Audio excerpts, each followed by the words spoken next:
Chapitre 1, la façade parfaite. Thomas Brennan avait construit sa vie comme une forteresse, méthodique, calculée et impénétrable. À 38 ans, il possédait 3 ateliers de réparation automobile prospères à travers la ville, chacun témoignant de sa capacité à réparer ce que d'autres avaient abandonné. Ses mains, tachées à jamais d'huile de moteur, malgré d'innombrables lavages, étaient stables et sûres.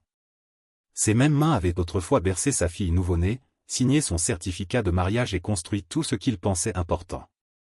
La maison de banlieue de Maple Street ressemblait à un modèle de magazine, 2 étages d'un blanc immaculé, une pelouse parfaitement entretenue et la roseraie prisée de Rebecca qui avait remporté le concours du quartier 3 années de suite.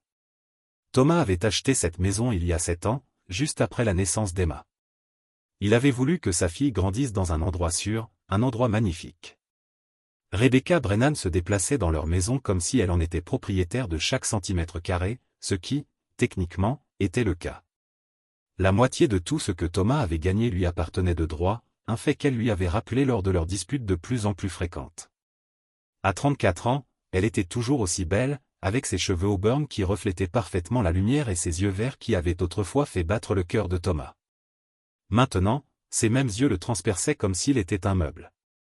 « Tu travailles encore tard ce soir ?» demanda Rebecca, sans lever les yeux de son téléphone tandis que Thomas attrapait sa tasse de café sur le comptoir de la cuisine.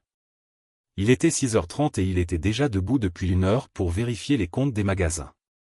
La transmission d'Henderson doit être terminée aujourd'hui. Madame Patterson a besoin de sa voiture. Thomas étudia le visage de sa femme, cherchant le moindre indice de la femme qu'il avait épousée. « Pourquoi avais-tu des projets ?» Les doigts de Rebecca dansèrent sur l'écran de son téléphone. Juste un club de lecture, pourquoi une soirée entre filles? Sa voix était décontractée, pratiquée, trop pratiquée. Emma fit irruption dans la cuisine, portant des chaussettes dépareillées et son éléphant en peluche, Monsieur Peanuts. À 6 ans, elle était le mélange parfait de ses 2 parents, les cheveux noirs et le menton déterminé de Thomas, les yeux expressifs et le sourire éclatant de Rebecca. « Papa, peux-tu me conduire à l'école aujourd'hui, s'il te plaît ?» Emma grimpa sur les genoux de Thomas et enroula ses petits bras autour de son cou. « Maman dit qu'elle est trop occupée. » Thomas jeta un coup d'œil à Rebecca, toujours absorbée par son téléphone. « Bien sûr, mon chéri, va chercher ton sac à dos. » Tandis qu'Emma s'éloignait en courant, Thomas remarqua le sourire de Rebecca à ce qui était affiché sur son écran. Ce n'était plus le sourire poli qu'elle lui adressait. C'était un message différent, plus doux, intime et drôle, demanda-t-il. La tête de Rebecca se releva brusquement, le sourire s'évanouissant, génie étant génie, tu sais comment elle est. Elle glissa le téléphone dans son sac à main avec une désinvolture délibérée, je devrais me préparer pour le travail. Thomas la regarda partir, remarquant comment elle avait emporté son téléphone avec elle. Rebecca n'avait jamais l'habitude d'emmener son téléphone aux toilettes, elle ne souriait jamais à ce genre de message et elle ne mentait certainement jamais sur l'expéditeur du message. Le trajet jusqu'à l'école d'Emma était rempli de ses bavardages sur la journée photo à venir et sur la façon dont Tommy Rodriguez avait essayé d'embrasser son amie Sarah pendant la récréation.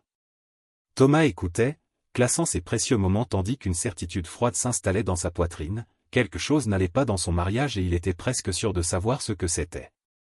Après avoir déposé Emma, Thomas n'est pas allé directement au magasin. Au lieu de cela, il est passé devant le cabinet d'avocat où Rebecca travaillait comme assistante juridique. Sa Honda Civic argentée était déjà sur le parking, mais aussi un SUV Mercedes noir qu'il ne reconnaissait pas. À travers les grandes fenêtres du bâtiment, il pouvait voir Rebecca parler avec animation avec un homme grand dans un costume cher. L'homme avait la quarantaine, des tempes argentées, avec le genre de confiance qui venait du fait de n'avoir jamais eu à réparer quoi que ce soit de ses propres mains. Tandis que Thomas regardait, l'homme posa sa main sur le bas du dos de Rebecca, un geste trop intime pour des collègues, trop familier pour des amis. Thomas est resté assis dans son camion pendant 20 minutes à regarder comment sa femme se penchait vers le contact de l'homme, à regarder comment elle riait à tout ce qu'il lui murmurait à l'oreille, à regarder son mariage s'effondrer en temps réel à travers la fenêtre d'un cabinet d'avocat. Son téléphone vibra, un SMS de Rebecca qui travaille pendant la pause déjeuner aujourd'hui. N'attendez pas le dîner non plus. Une grosse affaire arrive. Thomas supprima le message sans répondre et se rendit à son magasin.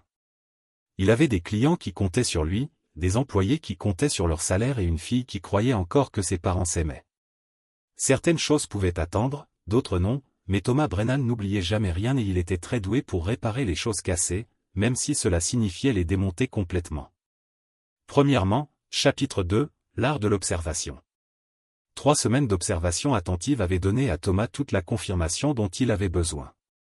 Rebecca avait une liaison avec un membre de son cabinet d'avocat et elle était négligente à ce sujet. Elle avait commencé à rester tard 3 soirs par semaine, avait changé de parfum et, plus révélateur encore, elle était devenue plus gentille avec lui. La gentillesse coupable de quelqu'un qui essaie de surcompenser. Thomas avait toujours été méthodique, c'est ce qui a fait son succès en affaires, et il le découvrait dans la surveillance.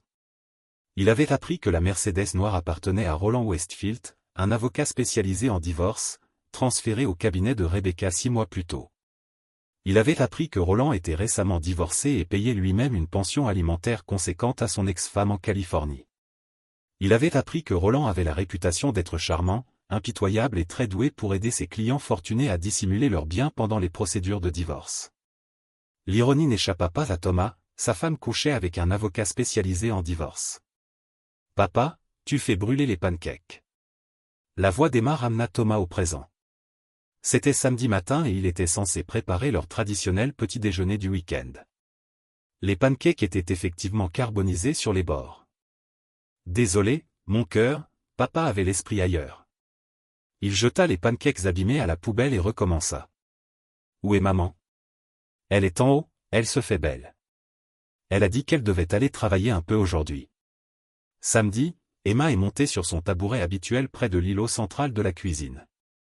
C'est bizarre. Tout droit sorti de la bouche des filles. Ouais, c'est bizarre. Rebecca est apparue dans la cuisine 20 minutes plus tard, vêtue d'une robe que Thomas n'avait jamais vue, noire, ajustée et définitivement pas appropriée pour un samedi au bureau. Son maquillage était parfait, ses cheveux coiffés comme si elle allait dîner, pas travailler. Je ne serai absente que quelques heures, dit-elle en embrassant le front d'Emma mais en évitant le regard de Thomas. Réunion client d'urgence samedi, demanda Emma, faisant écho aux pensées de Thomas. Oui, ma puce, certains clients ne peuvent se voir que le week-end. Rebecca attrapa son sac à main, ses clés et son téléphone. Je serai de retour pour le dîner. Après son départ, Thomas prit une décision. Il appela son frère, Mike, pour qu'il vienne surveiller Emma. Tout va bien, demanda Mike. À son arrivée à 42 ans, Mike avait 4 ans de plus que Thomas et ne s'était jamais marié. Il avait toujours dit que regarder le mariage de Thomas suffirait à le garder célibataire pour toujours. Tu as une sale tête. Je dois faire quelques courses.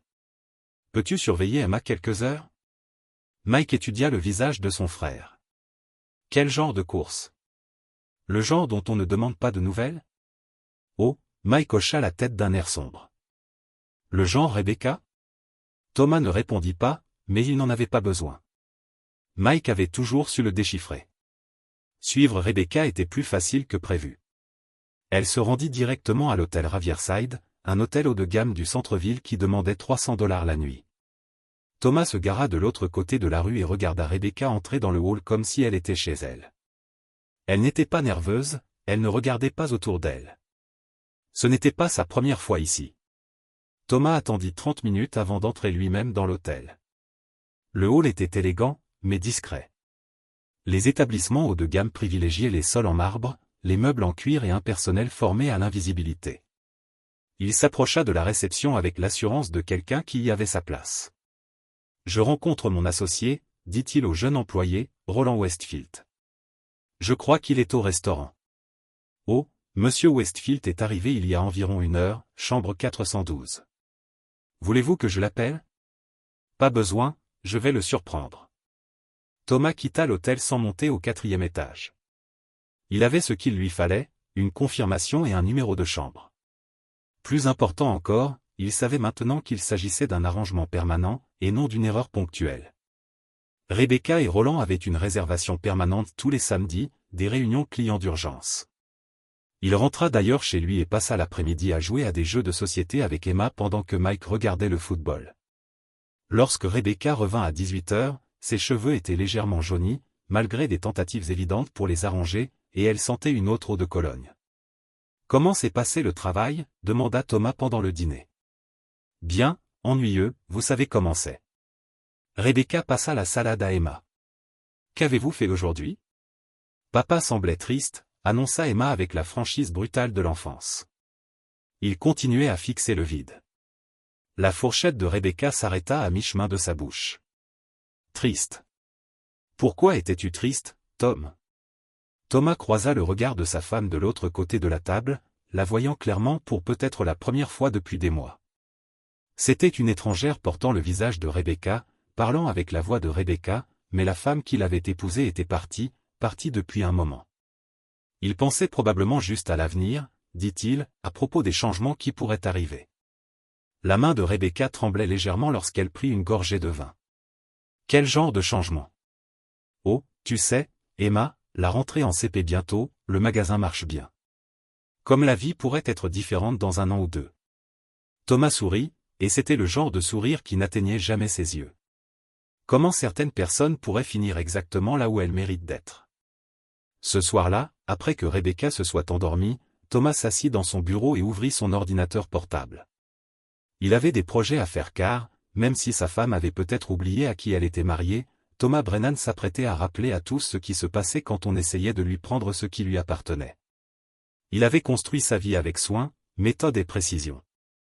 Il la reconstruirait de la même manière après avoir démoli tous ceux qui l'avaient trahi.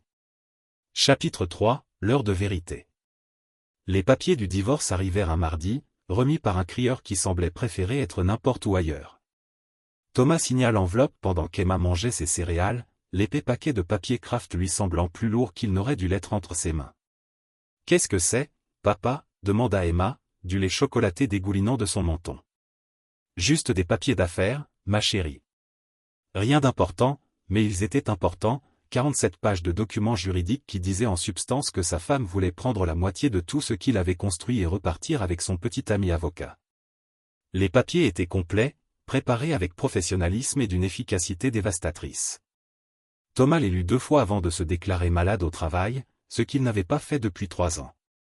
Il passa la journée à parcourir chaque page à la loupe, à prendre des notes, à comprendre exactement comment Rebecca et Roland prévoyaient de le détruire.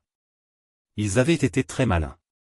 Les papiers demandaient une pension alimentaire temporaire, la moitié des actifs de l'entreprise, la garde principale d'Emma et de la maison.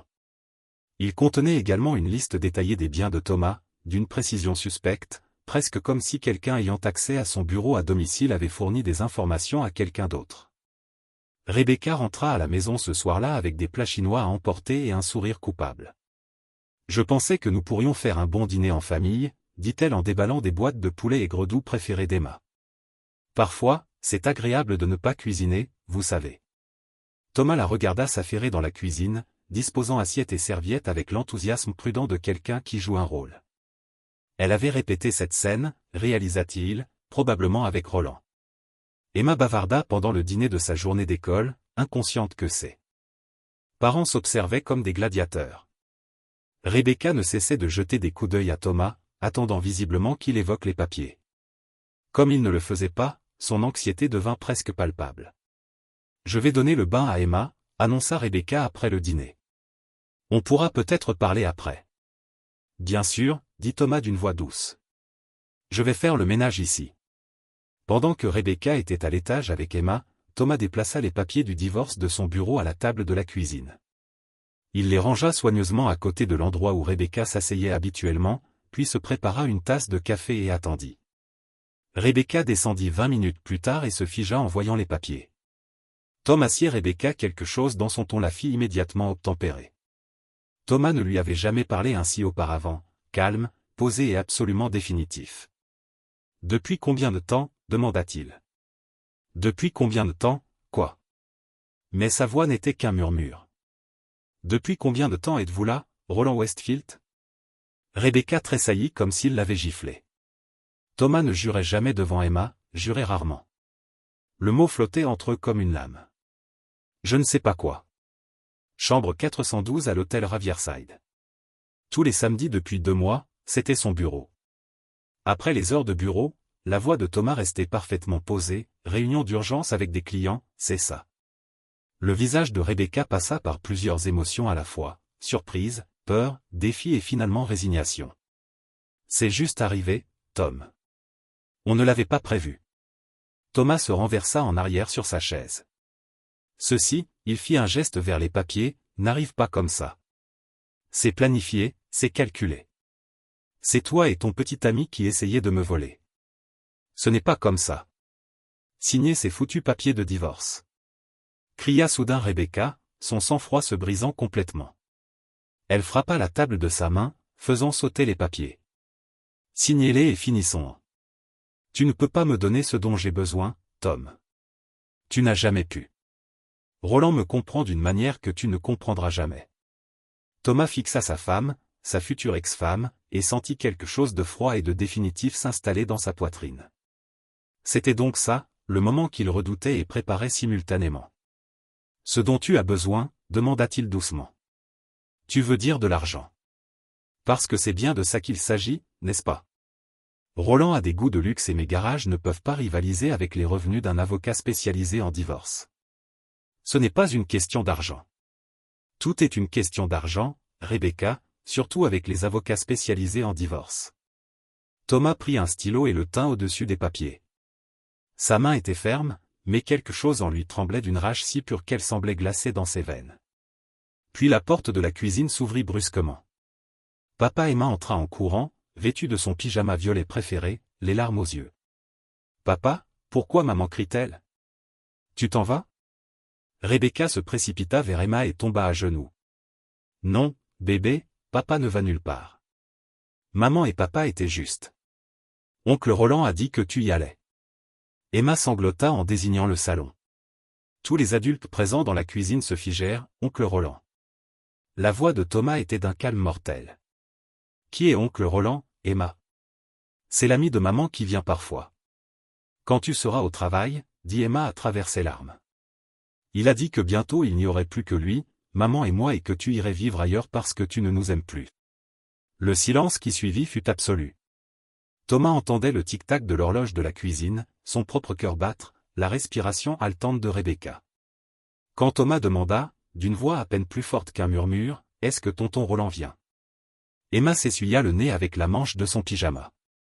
Souvent, il apporte des fleurs à maman, ils se font souvent des câlins et il me dit toujours de ne rien te dire parce que c'est une surprise.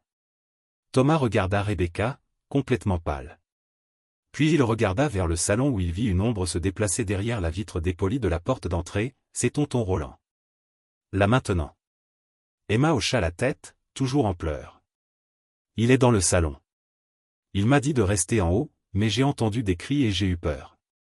Thomas se leva lentement, son esprit réfléchissant aux implications avec une précision mécanique. Roland était ici, chez lui. Il venait régulièrement chez lui pendant qu'il travaillait, il préparait sa fille à l'accepter comme père de substitution, il prévoyait de tout prendre, Rebecca, dit Thomas d'une voix si basse qu'elle était presque un murmure.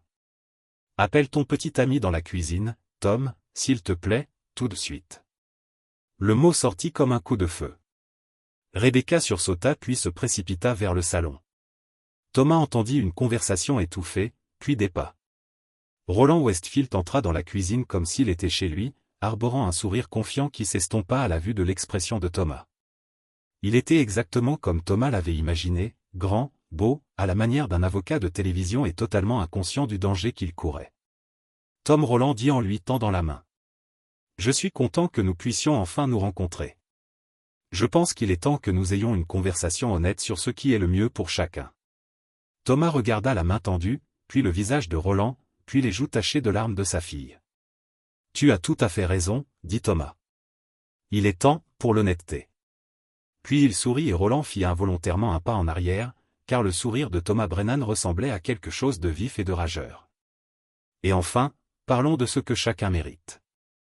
Chapitre 4, le jugement. Thomas s'était trompé sur un point, Roland Westfield n'était pas stupide. Arrogant, oui, prétentieux. Absolument, mais pas stupide. L'avocat spécialisé en divorce remarqua immédiatement le changement d'attitude de Thomas et passa en mode contrôle des dégâts. « Écoute, Tom, je sais que c'est difficile, dit Roland d'une voix mesurée et professionnelle, mais nous sommes tous des adultes ici. Parfois, les mariages ne fonctionnent pas et le plus important est de s'assurer qu'Emma ait une transition stable. » Transition stable.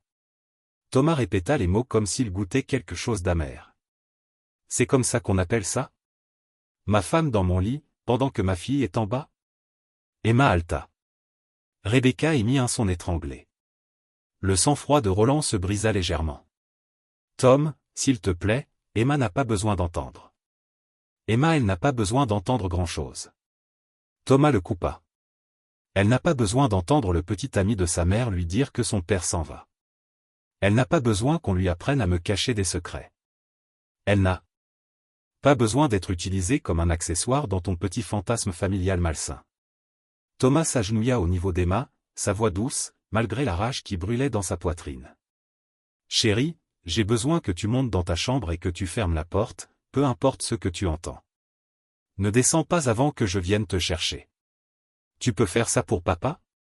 Emma hocha la tête solennellement, sentant la gravité du moment, même si elle ne le comprenait pas.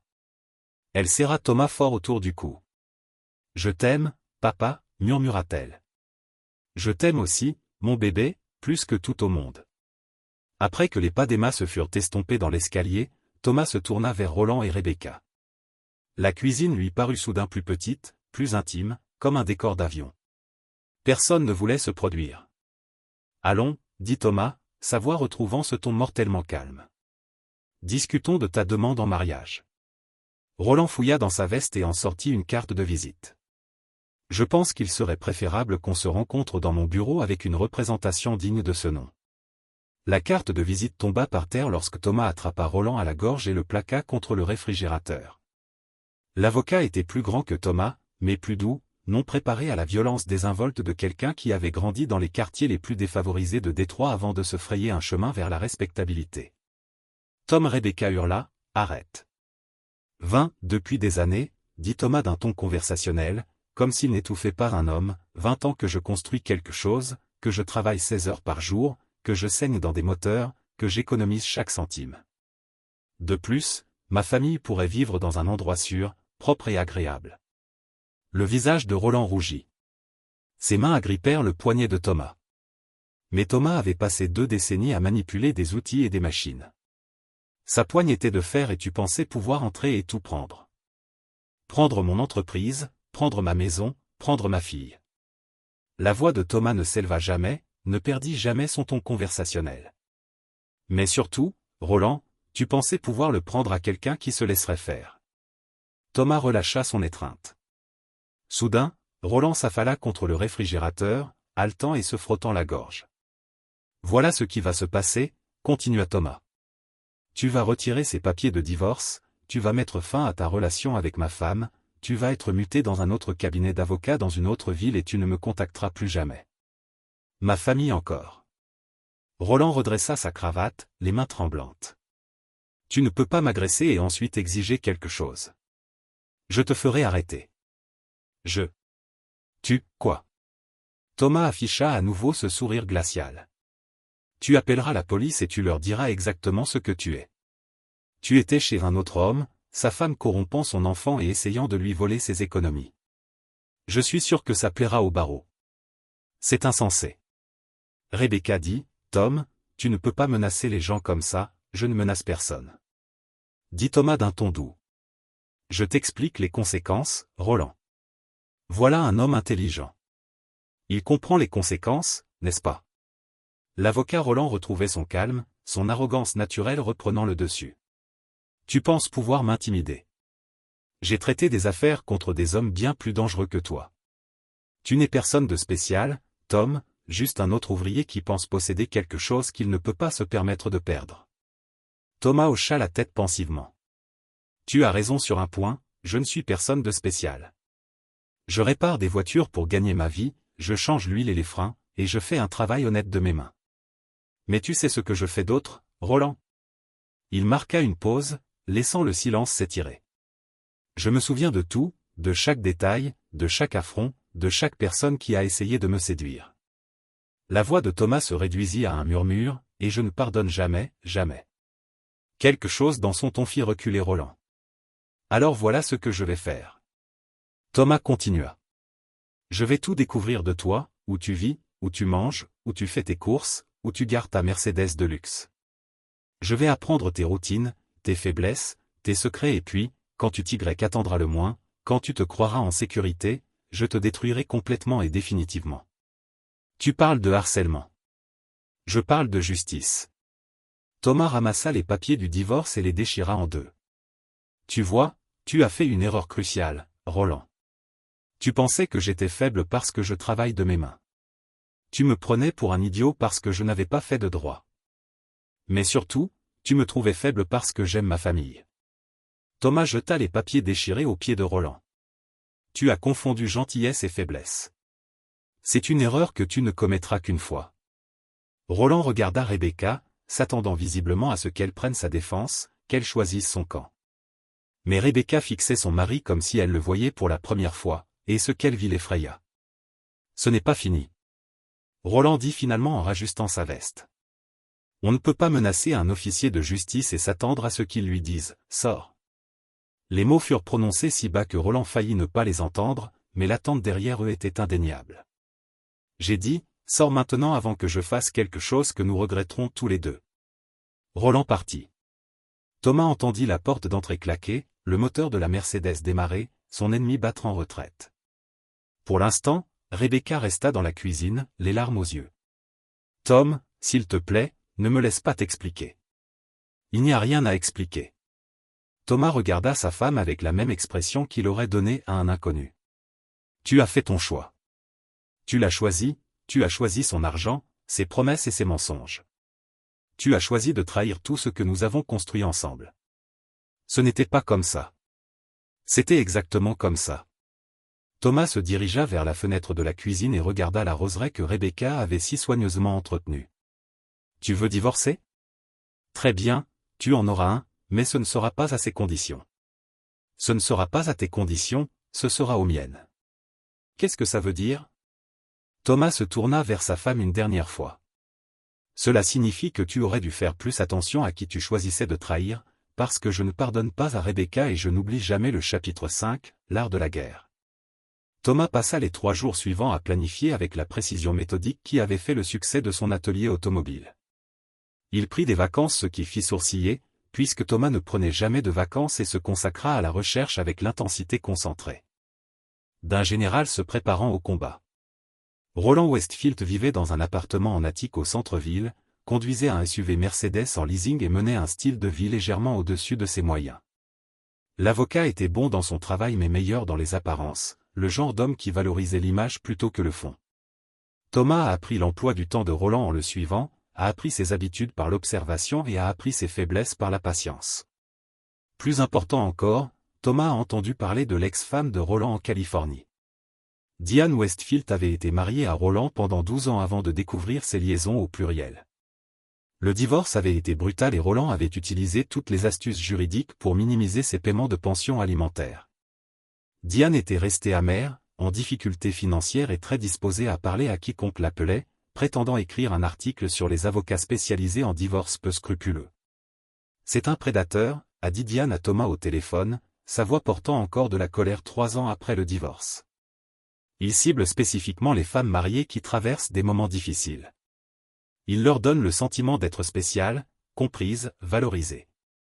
Puis il les convainc qu'elles méritent mieux que leur vie actuelle. Ça a l'air d'une sacrée opération, dit Thomas prudemment. Ah oui. Roland ne se contente pas de voler des épouses, il étudie d'abord leurs finances. Il ne s'en prend qu'aux femmes dont les biens valent la peine d'être volés. Cette liaison n'est que le prélude au véritable crime. Thomas sentit les pièces du puzzle s'emboîter. Le véritable crime, Roland ne veut pas épouser ces femmes, il veut leur argent. Il renforce leur confiance, les convainc de quitter leur mari, puis épuise petit à petit leurs indemnités de divorce par divers stratagèmes, des opportunités d'investissement qui ne se concrétisent jamais, des entreprises qui échouent mystérieusement. Le temps qu'ils comprennent ce qui se passe, Roland est passé à l'étape suivante et il se retrouve ruiné. Thomas remercia Diane et raccrocha, comprenant enfin ce qu'il combattait vraiment. Rebecca n'était pas la petite amie de Roland, elle était sa prochaine victime.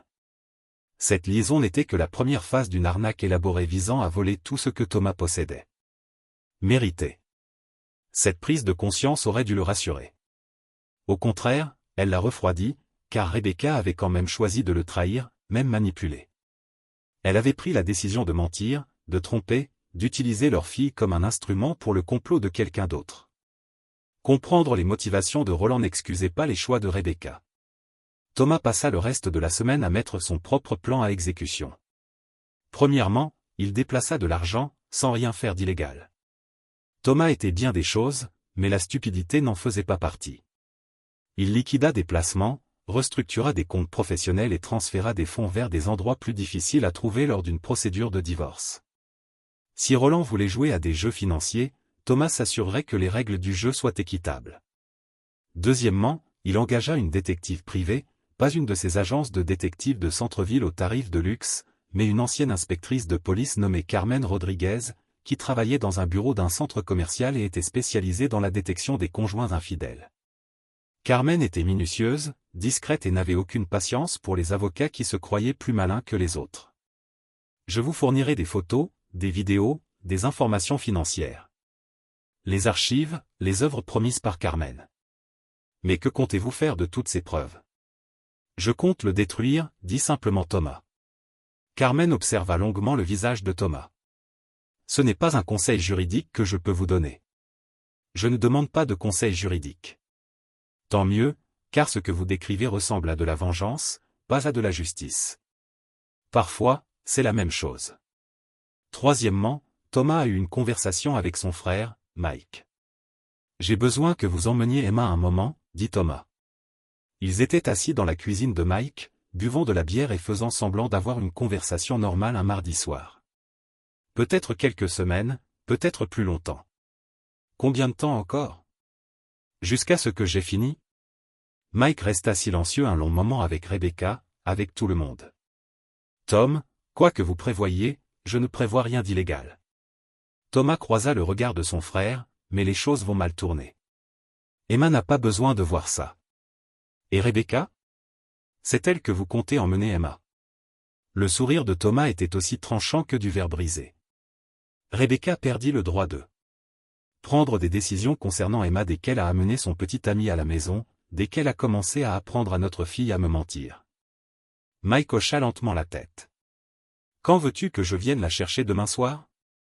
Dis à Emma que c'est une soirée pyjama sympa qui pourrait durer un moment. Et que dois-je dire à Rebecca? Dis-lui qu'elle pourra voir Emma le week-end après qu'elle ait expliqué à notre fille pourquoi maman ne vit plus à la maison. Le lendemain soir, Mike est venu chercher Emma comme prévu. Thomas l'a aidé à emballer ses vêtements préférés, ses peluches et assez de livres pour l'occuper. Emma était ravie de rester chez oncle Mike, qui lui a laissé manger de la glace au petit déjeuner et lui a appris des jeux de cartes inappropriés.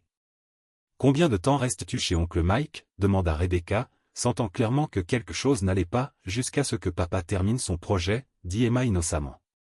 Papa a un travail important à faire. Rebecca regarda Thomas par-dessus la tête de leur fille, la peur se lisant dans ses yeux. Quel projet? Juste quelques réparations à faire. Thomas a dit que certaines choses étaient cassées et devaient être réparées. Après le départ de Mike et Emma, la maison semblait différente, plus vide, plus proche d'un champ de bataille que d'un foyer. Rebecca a tenté d'engager la conversation à plusieurs reprises ce soir-là, mais Thomas n'était pas intéressé. Il préférait attendre, car Carmen avait appelé l'après-midi pour lui annoncer des nouvelles intéressantes sur les projets de Roland pour la soirée. Vers 22 heures, le téléphone de Thomas a vibré, un SMS de Rebecca annonçait qu'il allait se coucher tôt ce soir, mal de tête. Thomas a regardé par la fenêtre de la cuisine la lumière de la chambre de sa femme s'éteindre. Il a attendu encore 30 minutes, puis s'est glissé par la porte arrière et est monté dans son camion. Il avait retiré l'ampoule de l'éclairage intérieur des semaines plus tôt et remplacé ses plaques d'immatriculation par celles d'une épave de voiture dans son atelier. L'immeuble en attique de Roland était équipé de caméras de sécurité dans le hall, mais pas dans le parking. Thomas l'avait vérifié lors de sa surveillance. Il avait également vérifié que Roland se garait au même endroit chaque soir, la place 23, près de l'ascenseur, parfaitement positionné. Pour ce que Thomas avait prévu. Thomas resta assis dans son camion pendant 2 heures à observer le garage, apprenant les allées et venues des résidents nocturnes.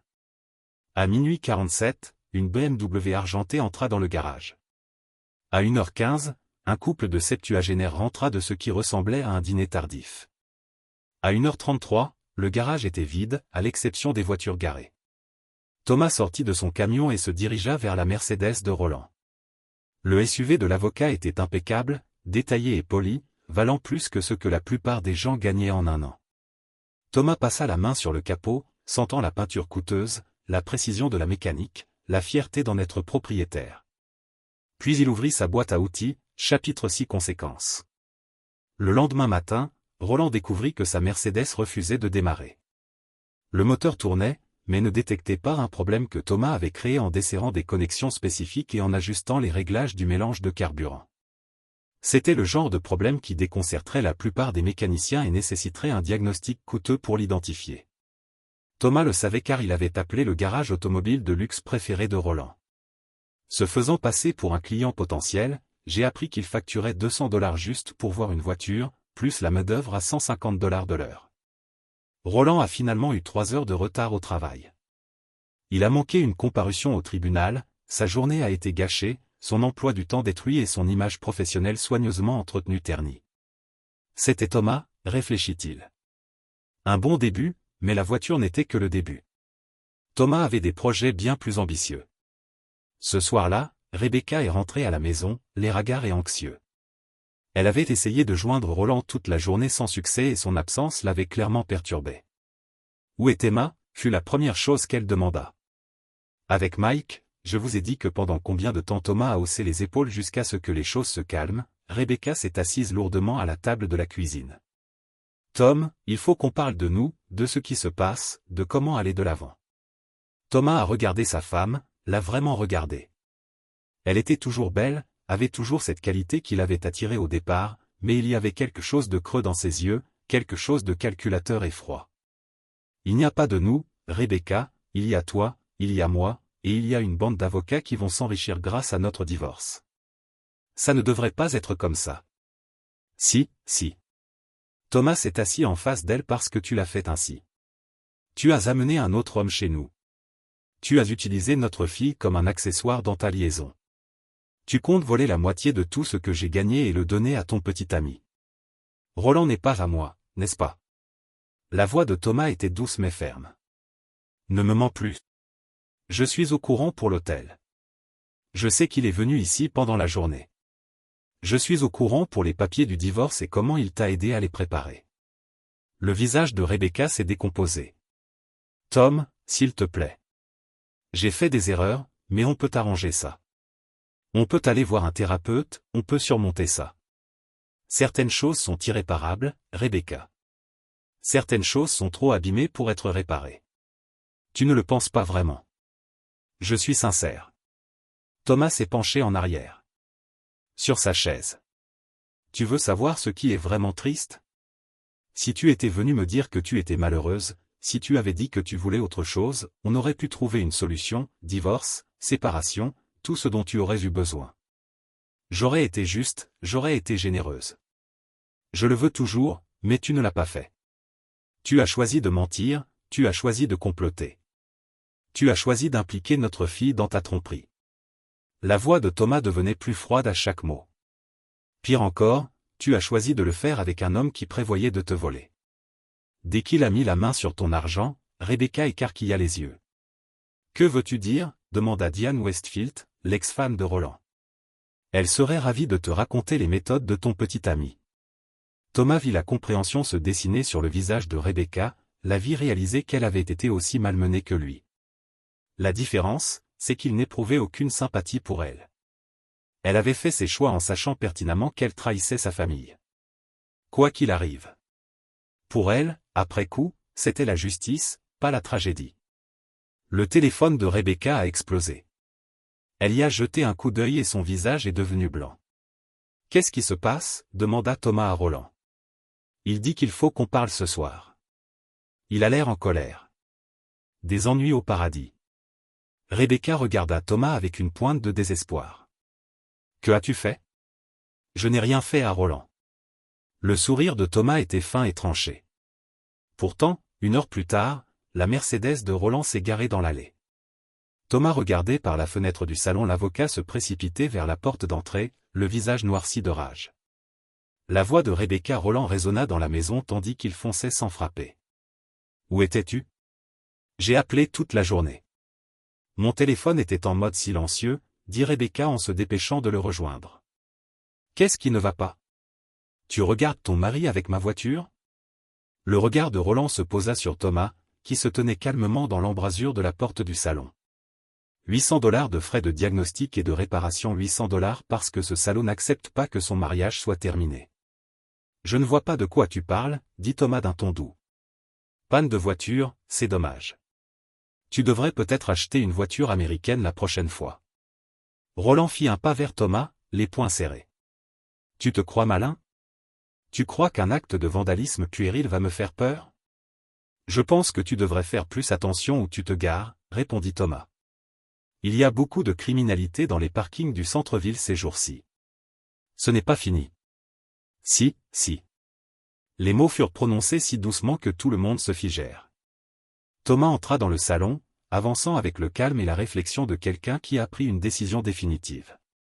C'est fini, Roland. Ton petit jeu d'arnaque, ta liaison avec ma femme, ton plan pour voler mon argent, tout cela se termine ce soir. Tu ne me fais pas peur, dit Roland, mais sa voix manquait de conviction. Je devrais. Thomas sourit, l'expression la plus effrayante que Roland ait jamais vue, car demain matin, tous les avocats de la ville recevront un colis très intéressant, des photos de toi et Rebecca ensemble, des relevés financiers montrant ta tendance à cibler les femmes mariées, le témoignage de ton ex-femme sur tes méthodes. Le visage de Roland pâlit. Tu ne peux pas, je ne peux pas, j'ai. Et ce n'est que le début. Thomas sortit une enveloppe de sa poche. Elle contient des copies de tout ce que Carmen Rodriguez a collecté sur toi au cours de la semaine écoulée, tes habitudes, le planning de sécurité de ton immeuble, tes comportements. Thomas jeta l'enveloppe aux pieds de Roland. Tu vois, Roland, tu as fait la même erreur que tout le monde avec moi. Tu as supposé que j'étais faible. Tu as supposé que j'étais stupide. Tu as supposé que j'allais juste accepter et partir. La voix de Thomas devenait plus basse à chaque mot. Mais je ne suis pas faible, je ne suis pas stupide et je ne marche jamais, jamais, loin. Roland se pencha pour ramasser l'enveloppe avec des mains tremblantes. Alors qu'il feuilletait les photos et les documents à l'intérieur, son visage passa du pâle au gris. Comment as-tu fait? Je te l'ai dit, je me souviens de tout et je ne pardonne jamais. Thomas regarda Rebecca, plaquée contre le mur, observant la conversation avec une horreur croissante. Vous allez tous les deux apprendre ce que cela signifie. Roland se redressa, essayant de reprendre ses esprits. Tu parles de harcèlement, de traque. Ce sont des crimes. L'adultère aussi. La conspiration en vue de commettre une fraude aussi. L'utilisation d'un enfant comme complice de tromperie aussi. Thomas haussa les épaules. Nous sommes tous des criminels ici, Roland. La différence, c'est que je suis meilleur que toi. Le silence qui suivit fut rompu par la sonnerie du téléphone de Roland, puis de Rebecca, puis de Roland à nouveau. Tu devrais peut-être vérifier ça, suggéra Thomas. J'imagine que ce sont des collègues qui ont des questions sur les photos qui ont commencé à circuler il y a 1 heure. Roland et Rebecca regardèrent leur téléphone simultanément. Thomas vit leur visage s'effondrer à mesure qu'ils lisaient message après message, voyant leur monde professionnel et personnel s'effondrer en temps réel. Voici Roland qui commença à dire, voilà cela arrive quand on oublie à qui on a affaire. Thomas conclut, et ce n'est que le début. Chapitre 7, le chasseur et la proie. Les 3 jours suivants passèrent comme un rêve fiévreux. Le cabinet d'avocats de Roland le suspendit dans l'attente d'une enquête sur sa conduite. Rebecca fut licenciée de son poste d'avocate après la diffusion sur les réseaux sociaux de photos explicites d'elle et Roland. Le barreau ouvrit une enquête éthique. La communauté juridique locale, toujours avide de scandales, dévora chaque détail avec délectation. Thomas se rendit chaque jour au travail comme si de rien n'était, entretenant des voitures et gérant ses boutiques avec la même efficacité méthodique dont il avait toujours fait preuve, mais le soir, il poursuivait sa campagne avec une précision chirurgicale. Les cartes de crédit de Roland commencèrent à être refusées. Son abonnement à la salle de sport fut annulé suite à des plaintes pour comportement inapproprié. Son restaurant préféré reçut une information anonyme concernant son habitude de ne pas donner de pourboire au personnel de service. La société de gestion de son immeuble reçut plusieurs plaintes pour tapage nocturne concernant des fêtes bruyantes. Cela ne s'était jamais produit. Chaque incident était mineur, explicable, niable, mais ensemble, ils créèrent un chaos qui suivit Roland partout où il allait. Rebecca. J'ai essayé de parler à Thomas à 2 reprises. La première fois, il s'est simplement éloigné. La deuxième fois, il l'a écouté implorer sa clémence, sa compréhension, une chance d'arranger les choses. Lorsqu'elle a eu fini, il l'a regardée avec l'expression de quelqu'un observant un insecte intéressant mais finalement dénué de sens. « Tu es confuse à propos de quelque chose, Rebecca ?» il a dit. « Tu penses que c'est une question de pardon ? Ce n'est pas le cas. C'est une question de conséquence, Tom, s'il te plaît. Je sais que j'ai fait des erreurs. Tu n'as pas fait d'erreur. Tu as fait des choix. Tu as choisi de me mentir tous les jours pendant des mois. Tu as choisi d'amener un autre homme chez nous.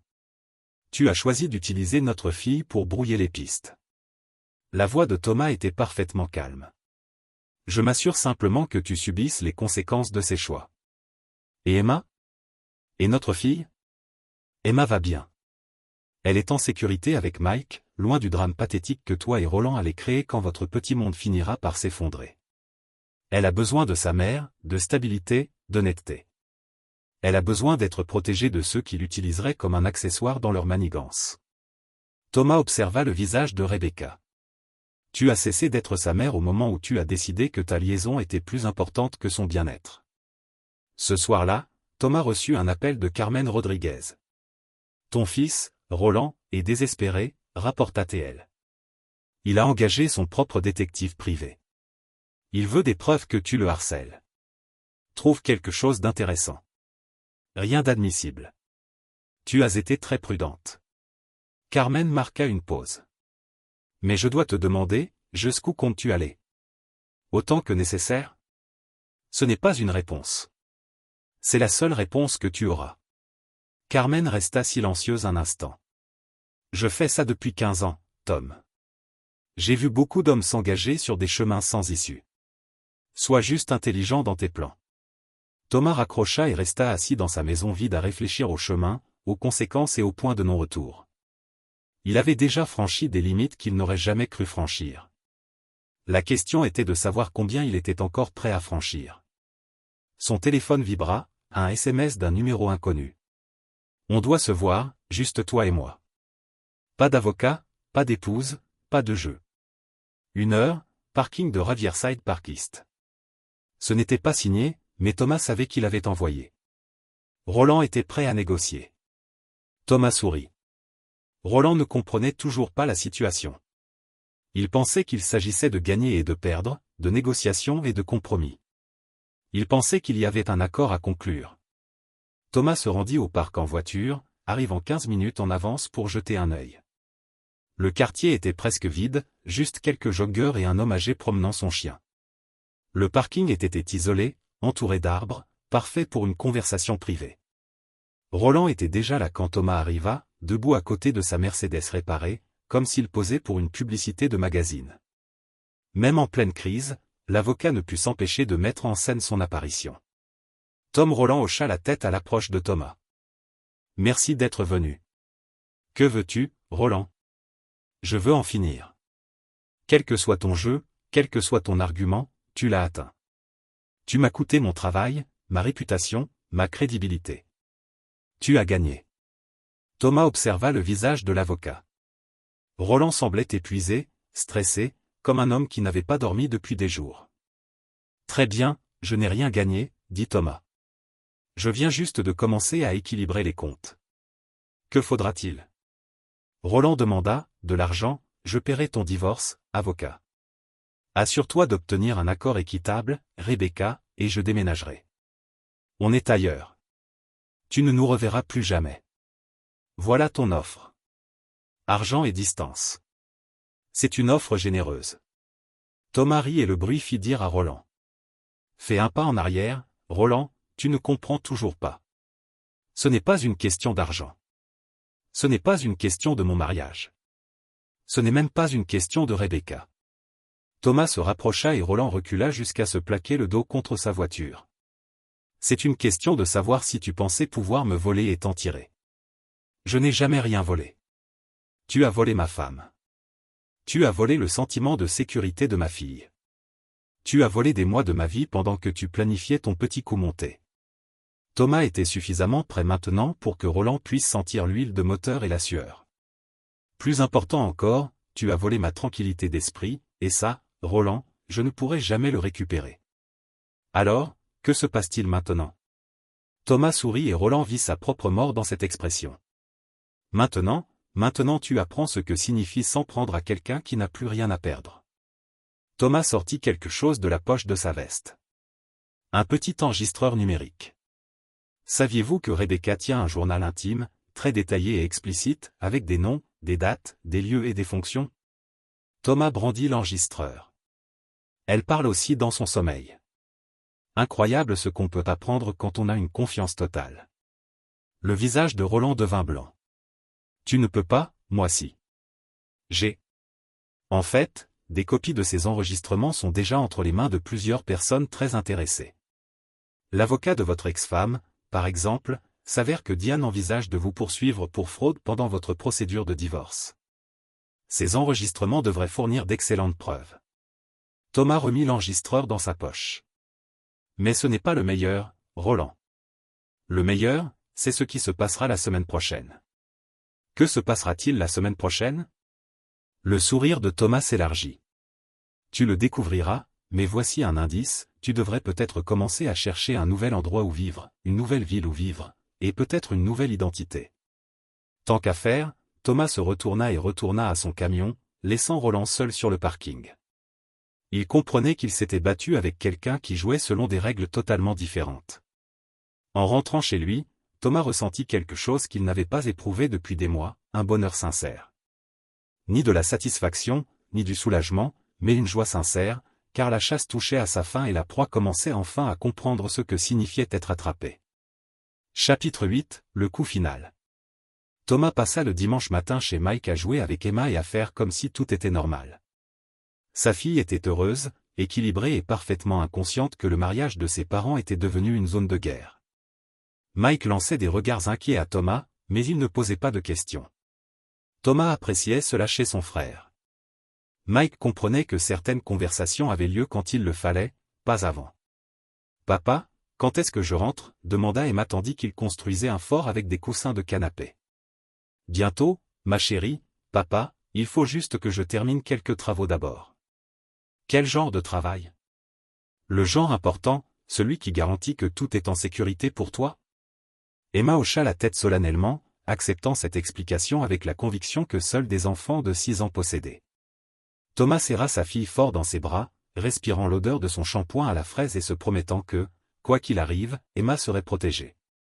Lundi matin, une nouvelle fit sourire Thomas en buvant son café.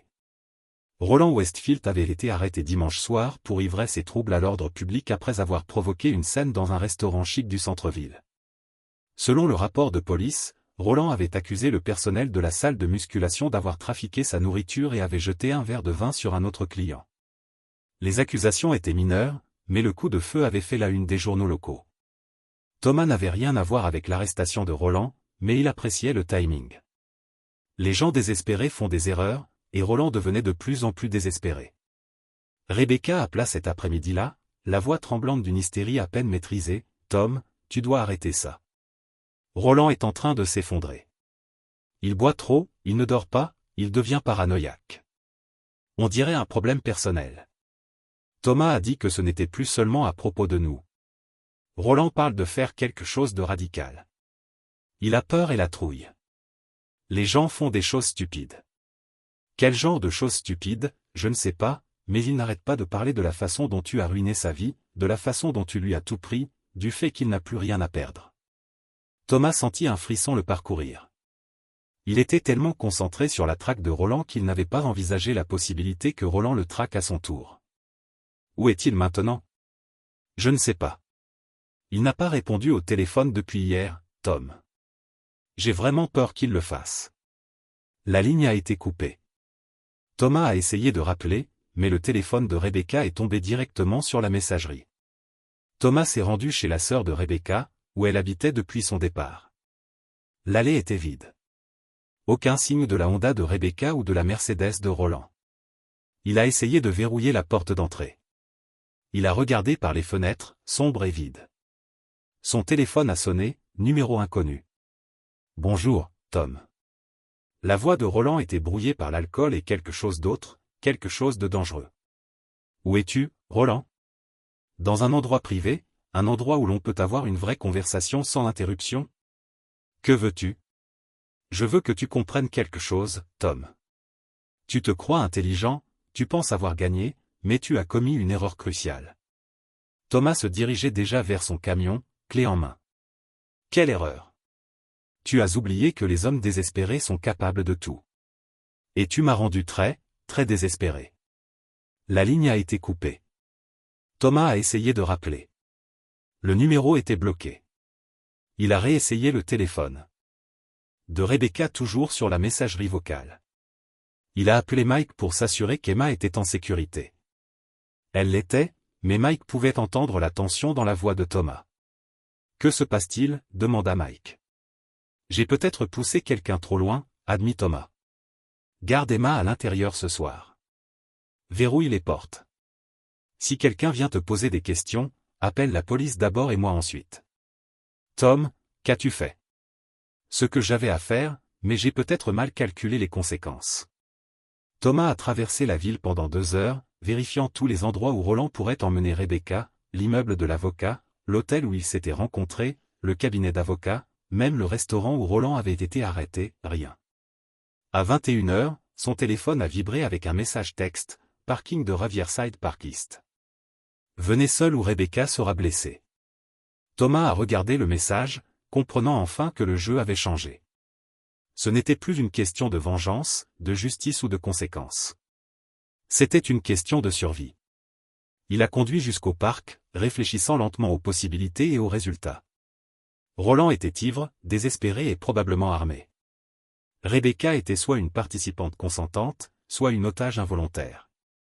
Quoi qu'il en soit, Thomas marchait dans un piège, mais il y allait quand même parce que, malgré tout ce que Rebecca avait fait, malgré tous les mensonges et les trahisons, elle était toujours la mère d'Emma et Thomas ne laisserait pas sa fille grandir en sachant que son père avait abandonné sa mère alors qu'elle avait besoin d'aide.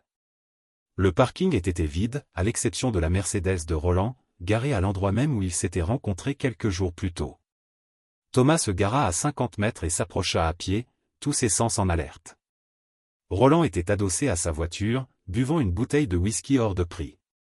Il était échevelé, mal rasé, vêtu des mêmes vêtements que sur sa photo d'identité judiciaire, mais son regard était clair et concentré, suivant l'approche de Thomas avec une intensité prédatrice. « Où est Rebecca ?» demanda Thomas, en sécurité.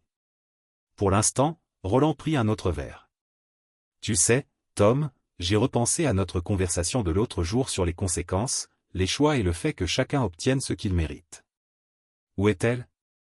Roland, tu avais raison sur un point, je suis un prédateur. Je cible les femmes vulnérables. Je les manipule pour de l'argent. » Le sourire de Roland était sec et brisé. « Mais tu sais quoi?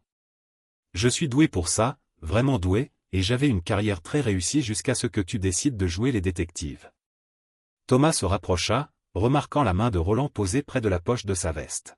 « Ça ne devrait pas dégénérer, n'est-ce pas? » Roland rit d'un rire dur et amer. « Tu as détruit ma carrière, ma réputation, mon avenir. Tu m'as rendu impossible d'exercer le droit où que ce soit dans l'État. Tu m'as coûté tout ce pour quoi j'ai travaillé. Tu t'es tout coûté en me volant, je n'ai rien volé. » La voix de Roland s'éleva jusqu'à devenir un cri. « J'ai rendu un service. J'ai aidé des femmes malheureuses à échapper à des mariages insatisfaisants. Je leur ai donné ce qu'elles voulaient, la liberté, l'excitation, une chance de mieux. Et puis tu les as volées. Et puis je les ai aidés à investir leur argent dans des opportunités qui n'ont pas fonctionné. Ce n'est pas du vol, Tom, c'est juste du business. » Thomas était maintenant assez près pour voir la folie qui se cachait dans le regard de Roland, la rationalisation désespérée d'un homme qui s'était convaincu que ses victimes méritaient ce qui leur était arrivé. « Où est Rebecca ?» a demandé Thomas à nouveau. Roland tendit la main dans sa veste et sortit un petit pistolet, chromé, probablement cher, définitivement chargé. Il le tenait avec désinvolture, comme si c'était un téléphone ou un portefeuille. « Rebecca apprend également les conséquences, Tom. Elle apprend ce qui se passe lorsque vous choisissez le mauvais homme pour faire confiance. Si tu lui fais du mal, tu vas quoi? Détruisez ma vie, ruine ma carrière, emporte tout ce qui m'importe. » Roland a encore ri. « Trop tard, Tom, tu as déjà fait tout ça. » Le pistolet pointait sur Thomas, maintenant stable, malgré l'intoxication de Roland. Mais voici la chose de ne plus avoir à perdre, Roland a continué. Cela rend un homme très, très dangereux, car quand vous avez tout perdu de toute façon, quel est l'intérêt de la retenue?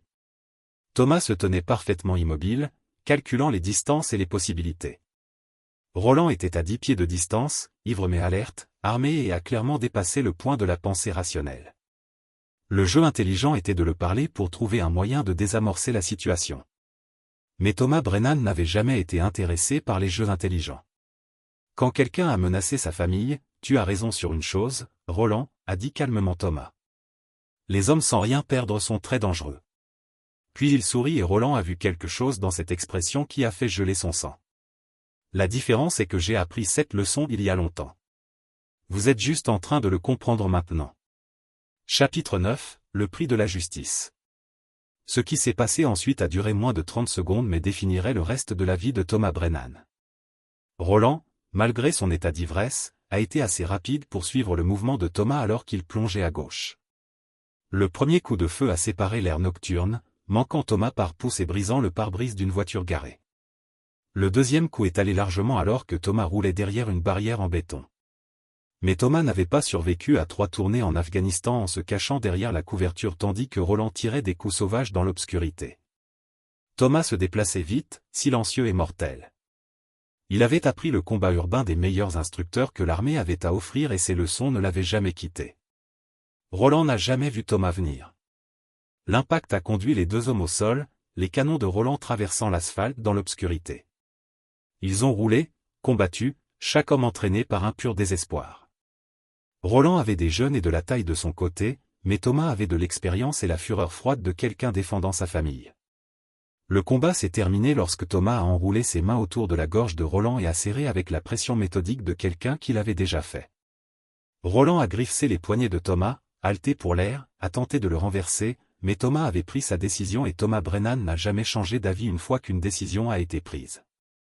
Roland Westfield est décédé dans un parking à 22h47 un lundi soir, avec les mains de Thomas Brennan autour de sa gorge et aucun témoin pour voir la justice étant rendue. Thomas s'assit sur ses talons, respirant fort, regardant le corps de l'homme qui a tenté de détruire sa vie. Il n'a ressenti aucune satisfaction, aucun soulagement, aucun regret. Il se sentait vide, comme quelque chose d'essentiel avait été creusé de lui et ne pouvait jamais être remplacé. Puis il se souvenait de Rebecca. Il a fallu 20 minutes pour la retrouver.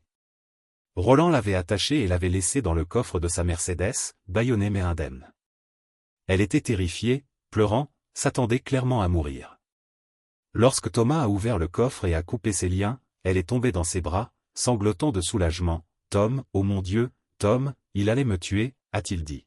« Il allait vous tuer d'abord, puis moi, puis lui-même. » Il a dit. S'il ne pouvait pas récupérer sa vie, personne ne pourrait rien avoir. Thomas a tenu sa femme, son ex-femme, et ne ressentait absolument rien, pas d'amour, pas de colère, pas de pardon, pas de haine, juste du vide où ses émotions vivaient. C'est fini, dit-il simplement. L'heure suivante a été la plus importante de la vie de Thomas. Il a appelé le 911, a rapporté qu'il avait été attaqué par un homme armé qui avait kidnappé sa femme et qu'il s'est défendu lorsque l'homme a tenté de les tuer tous les deux. Il a mentionné la récente arrestation de Roland, son problème de consommation d'alcool, ses problèmes professionnels, ses menaces. Lorsque la police est arrivée, ils ont trouvé exactement ce que Thomas voulait qu'ils trouvent, un homme désespéré qui avait cassé sous pression, une victime innocente qui avait été kidnappée et un mari qui avait fait ce qu'une personne raisonnable ferait face à un homme essayant de tuer sa famille. Le pistolet était toujours chargé. Le taux d'alcoolémie de Roland était 3 fois la limite légale. Son téléphone contenait des dizaines de messages vocaux de plus en plus déchaînés qu'il avait laissés pour Rebecca au cours des 2 derniers jours. La scène a raconté une histoire claire de légitime défense contre un individu dangereux et instable. L'enquête a pris 6 semaines. Le procureur de district n'a jamais envisagé de déposer des accusations. Les médias locaux ont décrit Thomas comme un héros qui avait sauvé sa famille d'un prédateur dérangé. Roland Westfield a été connu comme un conte édifiant sur ce qui s'est passé lorsque des gens qui réussissent s'autodaient sous pression. Rebecca a essayé de se réconcilier. Elle a supplié le pardon, a promis d'aller au conseil, a juré qu'elle avait appris sa leçon sur la confiance et la loyauté et la valeur de la famille. Elle s'est peinte comme une autre des victimes de Roland, manipulée et utilisée par un maître prédateur.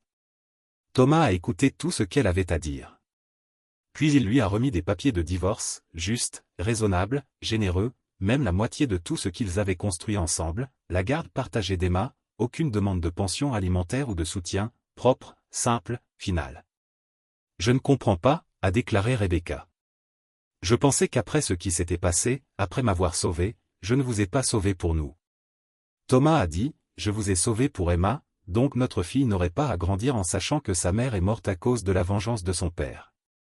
Mais nous pourrions recommencer, nous pourrions reconstruire.